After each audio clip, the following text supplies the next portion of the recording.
L'accordéon, c'est toute l'âme de la musique cajun. Chaque année à Jennings, dans le sud-ouest de la Louisiane, l'instrument est à la fête au festival Squeezebox Shootout.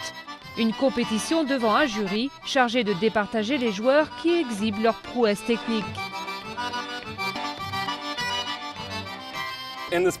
Dans cette partie de la Louisiane, l'accordéon est roi depuis le jour où il a été introduit. À son arrivée, il a un peu relégué les violons au second plan.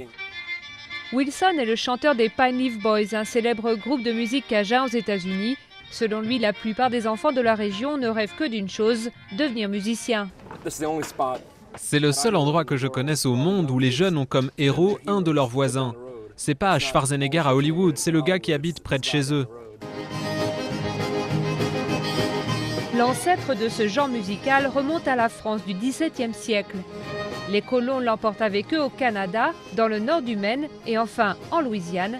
Les habitants des Marais lui donnent leur propre touche, abandonnant binious et violons pour l'accordéon, le triangle et la guitare.